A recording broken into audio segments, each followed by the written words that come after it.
Hello दोस्तों, कैसे हैं आप सब। मैं आपका अपना जीके सर। आज मैं फिर से लेके आ गया हूँ आज का इतिहास। आज दिनांक है 1 अक्टूबर और हम बात करेंगे आज के इतिहास के बारे में। आज के दिन क्या क्या घटनाएं हुई थी देश दुनिया में। हम बात करेंगे आज के दिन किन किन व्यक्तियों का जन्म हुआ था।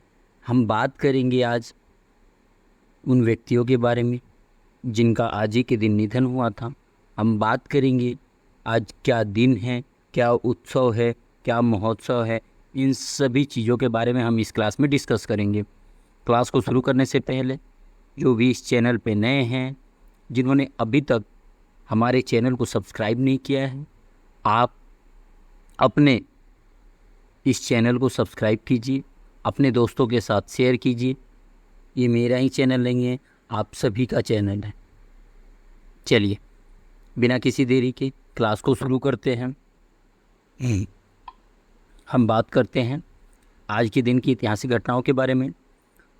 तो भारत में आज वरिष्ठ नागरिक दिवस मनाया जाता है ना। 1 अक्टूबर के दिन वल्ली भारत में मनाया जाता है। हम इसके बारे में आगे लास्ट में डिस्कस करेंगे। चलिए आगे बढ़ते हैं। बात करते हैं 1854 में भारत में डाक टिकट का प्रचलन प्रारंभ हुआ था और टिकट पे महारानी विक्टोरिया का सिर और भारत बना होता था। क्या बना होता था? फर्स्ट टाइम होता था। जो आज ही के दिन से डाक टिकट जो होता है, जो हम पोस्ट किसी को भेजते हैं तो डाक टिकट उस पर लगता है ना, उसका आरंभ जो हुआ था वो आज ही के दिन हुआ था। और उस पर जो पहली जो टिकट प्रचलन में हुआ था उस पर भारत बना हुआ था और विक्टोरिया का सिर था उस पर। क्या था? विक्टोरिया का सिर था उस पर। ये इसकी कीमत जो है आधा आना 1/32 रुपये थी। आधा आना उस टाइम के ज़माने में बहुत, समझ ही रहे, मतलब पहले पैसे की बहुत ज़्यादा वैल्यू थी, तो इसलिए उस टाइम में ऐसा होता था। चलिए आगे बढ़ते हैं। अब बात करते हैं 1919 में हंटर समिति की स्थापना ब्रिटिश सरकार द्वारा 1 अक्टूबर 1999 ईस्वी को की गई थी। किसकी? हंटर समिति की स्थापना। क्लियर हो गया? ये ब्रिटिश सरकार के द्वारा की गई थी और 1 अक्टूबर 1919 ईस्वी को आज ही के दिन किया गया था। नेक्स्ट की तरफ बढ़ते हैं। बात करते हैं 1949 में चीन में कम्युनिस्ट पार्टी के शासन की शुरुआत हुई थी। किसकी? कम्युनिस्ट पार्टी की जो शुरुआत हुई थी वो आज ही के दिन हुई थी। बात करें 1949 में जनरल माओ तसे तुंग द्वारा चीन की जनवादी गणराज्य पीपुल्स रिपब्लिक ऑफ चाइना की घोषणा आज ही के दिन की गई थी। किसकी? पीपुल्स रिपब्लिक ऑफ चाइना की। क्लियर हो गया आप सभी को? चलिए आगे बढ़ते हैं। बात करते हैं 1953 में आंध्र प्रदेश अलग राज्य बना था। क्या बना था? आंध्र प्रदेश आज ही के दिन एक अलग राज्य बना था। बात करें 1960 में तो नाइजीरिया यूनाइटेड किंगडम से स्वतंत्र हुआ था। यूनाइटेड किंगडम से, यूके से आज ही के दिन नाइजीरिया जो था वो आज़ाद हुआ था। बात करें 1967 में तो भारतीय पर्यटन विकास निगम की स्थापना आज ही के दिन की गई थी। किसकी? जितने भी पर्यटन आते हैं या पर्यटन स्थल हैं, इन सब से रिलेटेड जो भी कार्य होता था उसके लिए एक विकास निगम की स्थापना की गई थी कि उसकी देख रेख, उसका विकास कैसे हो, उसमें इम्प्रूवमेंट कैसे हो, सुधारा कैसे जाए, इन सब चीज़ों के लेके एक विकास निगम की स्थापना की गई थी।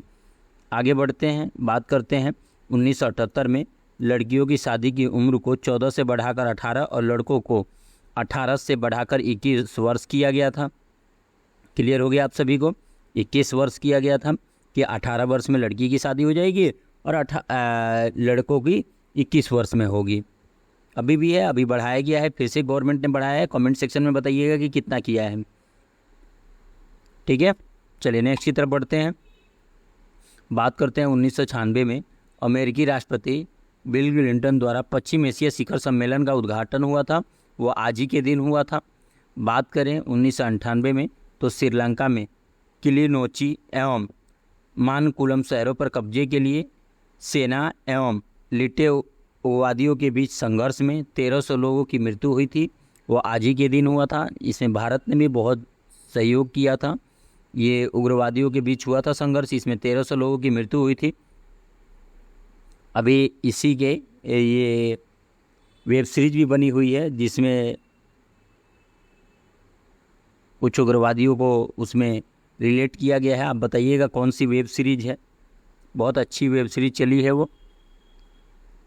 चलिए नेक्स्ट की तरफ बढ़ते हैं। बात करते हैं सन 2002 में एशियाड खेलों में स्नूकर प्रतिस्पर्धा में भारत को पहला स्वर्ण पदक प्राप्त हुआ था। क्या प्राप्त हुआ था? स्वर्ण पदक प्राप्त हुआ था। बात करें 2003 में नदियों को जोड़ने के संबंध में बांग्लादेश की आशंकाओं को भारत ने दूर किया था। क्या किया था? भारत ने दूर किया था। क्लियर हो गया आप सभी को।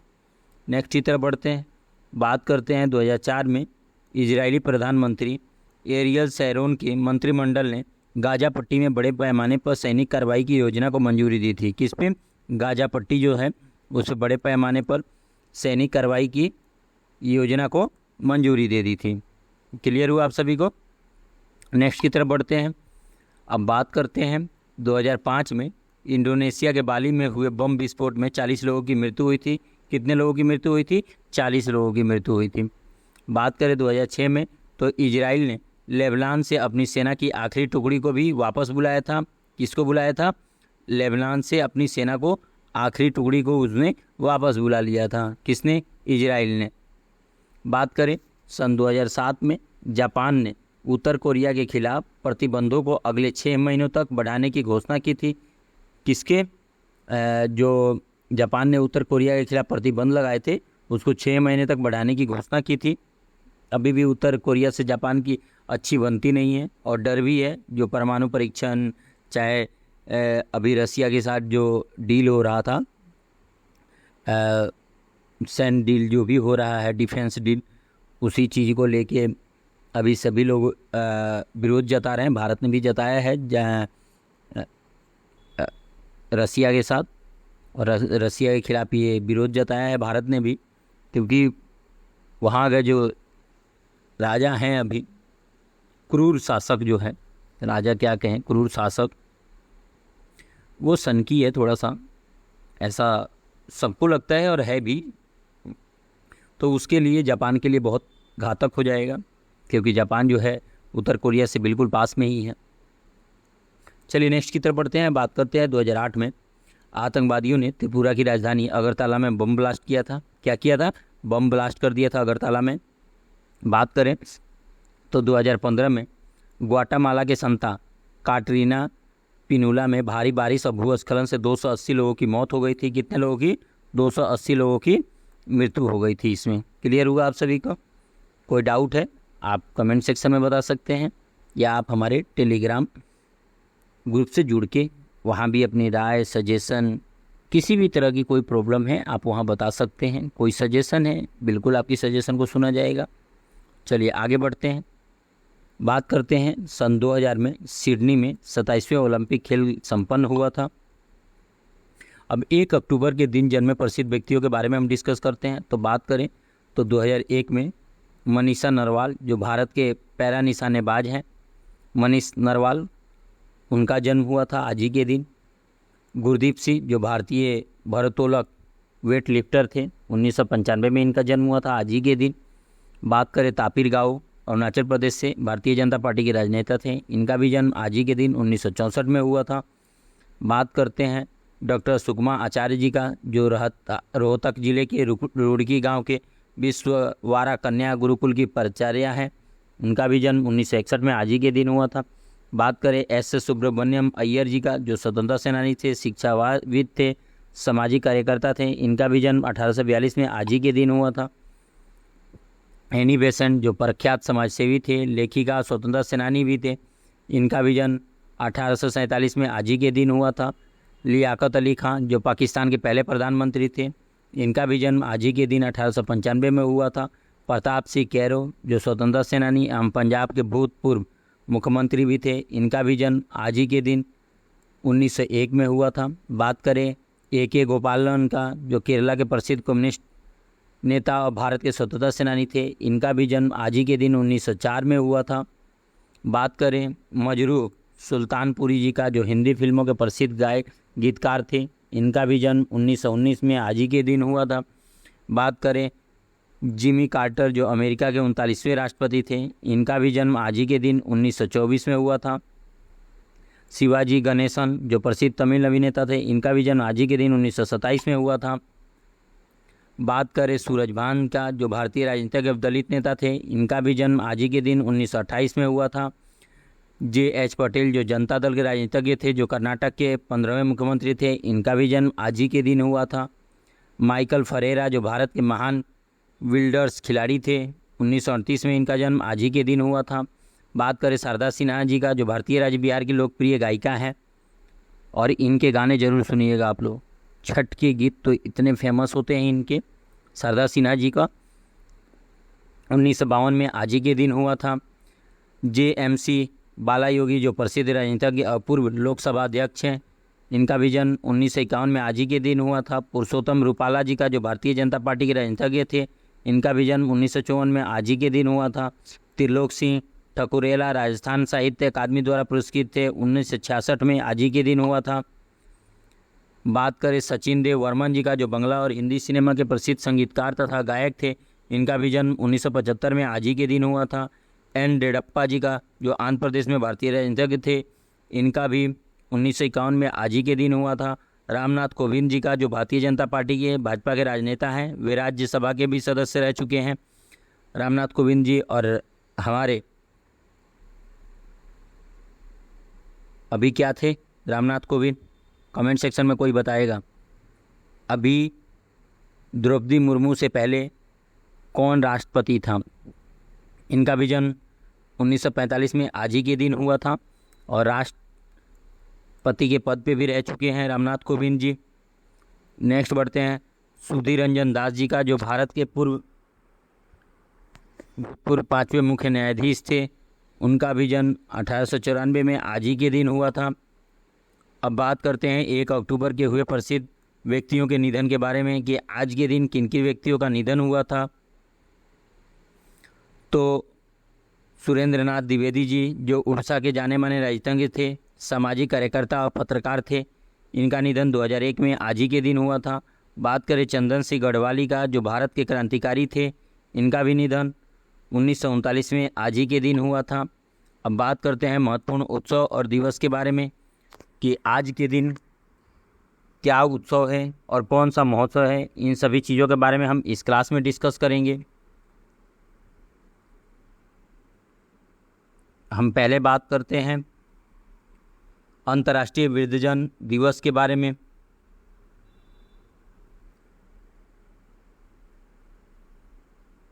कोई बता सकता है? पहली बात कि 1 अक्टूबर को ये मनाया जाता है और ये अंतर्राष्ट्रीय वृद्धजन दिवस है। एक वैश्विक अवसर है जो वरिष्ठ नागरिकों के उन्मूलन, योगदान, मान्यता देता है और उनके सामने आने वाली अनूठी चुनौतियों पर प्रकाश डालता है। संयुक्त राष्ट्र महासभा द्वारा स्थापित यह दिन बुजुर्गों को सम्मानित करने, जश्न मनाने, समाज में उनकी महत्वपूर्ण भूमिका को स्वीकार करने और उनकी भलाई को प्रभावित करने वाले मुद्दों को संबोधित करने के अवसर के रूप में कार्य करता है। 2023 में इस महत्वपूर्ण दिन का 33वां स्मरणोत्सव का थीम है fulfilling the promise of universal declaration of human right for the older person across the generation है। क्लियर हो गया आप सभी को? क्या थीम है? Fulfilling the promises of universal declaration of human right for the older persons across generation, ये है।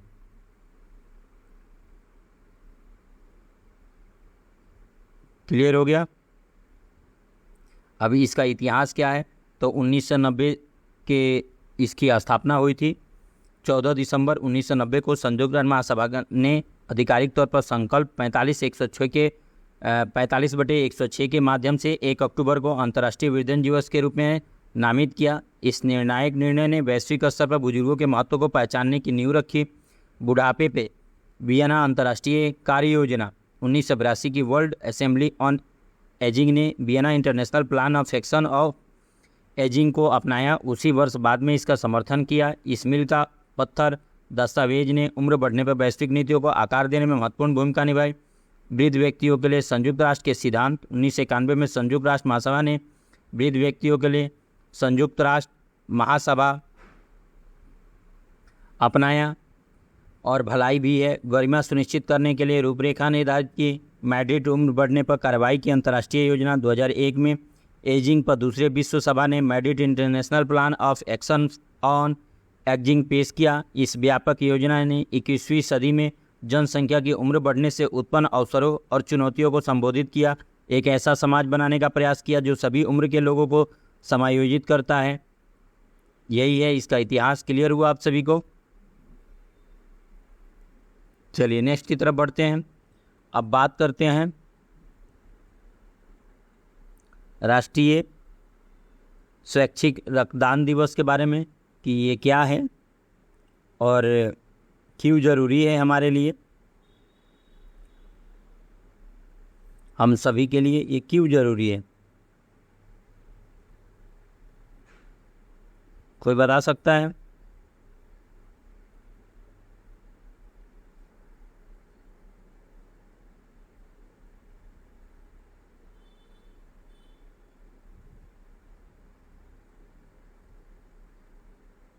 कोई बताएगा? कोई हिंट दे हल्का भी, क्यों जरूरी है राष्ट्रीय स्वैच्छिक रक्तदान दिवस? यानी हिंट कुछ तो बोलो आप लोग।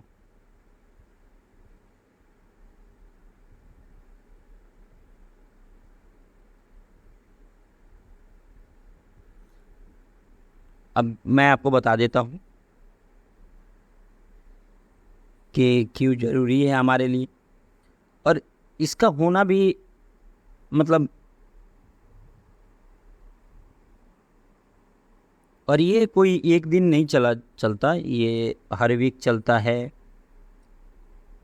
इसकी इतिहास क्या है, इसके बारे में बहुत कुछ है। कि पहली बात कि ज़रूरतमंदों को इससे जो भी स्वेच्छा से ब्लड डोनेट करते हैं, जिसको हम बोलते हैं डोनर, ये इसलिए ज़रूरी है कि स्वच्छ रक्तदान पहला रिकॉर्ड 1942 में पाया जा सकता है।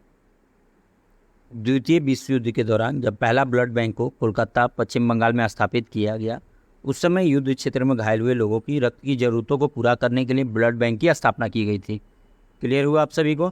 सरकारी कर्मचारियों और ब्रिटिश स्वामित्व वाले औद्योगिक घरानों ने इस मानवीय उद्देश्य के लिए स्वेच्छा से रक्तदान किया। एक बार युद्ध समाप्त होने के बाद उत्साह कम हो गया और रक्त बैंक संग्रह बड़े पैमाने पर पेशेवर या भुगतान किए गए रक्तदाताओं से होने लगा। अब बात करते हैं श्रीमती लीला मुंगावकर द्वारा 1954 से बॉम्बे, जिसको अब हम मुंबई बोलते हैं, स्वैच्छिक रक्तदान अभियान शुरू करने तक एक दशक बीत गया। वह अपने घायल बेटों की रक्त आवश्यकता से प्रेरित थी। 1960 के दशक में विस्तार के प्रयास देखे।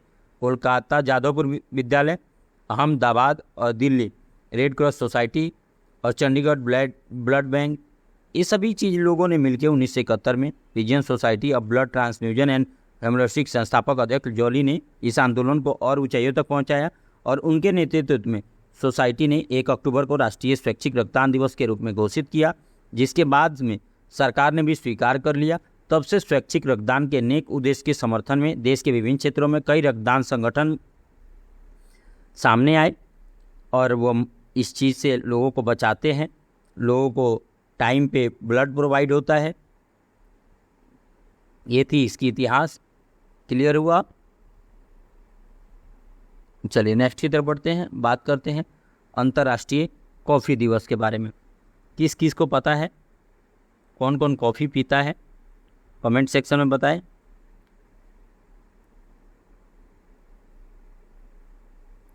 फटाफट बताओ महत्व क्या है। तो बात करें तो अंतर्राष्ट्रीय कॉफ़ी दिवस को मनाने के पीछे कॉफ़ी की खेती करने वाले हजारों लाखों किसानों को समर्थन करना है। उनकी आजीविका का मुख्य स्रोत कॉफ़ी ही होता है और कॉफ़ी दिवस को मनाने का उद्देश्य और महत्व ये है कि कॉफ़ी की खेती करने वाले किसानों के आय को एक मजबूत देना, उनके बीच आने वाले मुसीबतों को दुनिया के सामने उजागर करना और कॉफ़ी के उद्योग को बढ़ावा देना है। अब इसके इतिहास के बारे में बात कर लेते हैं कि साल 1963 में लंदन स्थित अंतर्राष्ट्रीय कॉफ़ी संगठन ने पहली बार इंटरनेशनल कॉफ़ी डे के तौर पे 1 अक्टूबर 2015 को घोषित किया था। तब से लेकर हर साल इस दिन को पूरी दुनिया ने पूरे उत्साह के साथ 1 अक्टूबर को मनाया जाता है। यह दिन विश्व भर में कॉफ़ी किसानों के मुद्दों के बारे में जागरूकता पैदा करने हेतु भी मनाया जाता है।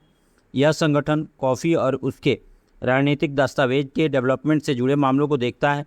कई सारे देश अपने देश में अलग अलग राष्ट्रीय कॉफ़ी दिवस मनाते हैं। क्लियर हुआ? महत्व बता दिया, उद्देश्य बता दिया। क्लियर हो गया आप सभी को? बस आज के लिए हम इतना ही रखते हैं, फिर मिलते हैं हम नेक्स्ट किसी वीडियो में। तब तक के लिए जय हिंद, जय भारत। क्लास को एंड करने से पहले जिन्होंने अभी तक इस चैनल को सब्सक्राइब नहीं किया है उनसे अनुरोध है आप हमारे चैनल को सब्सक्राइब कीजिए, शेयर कीजिए अपने दोस्तों के साथ। Bye bye.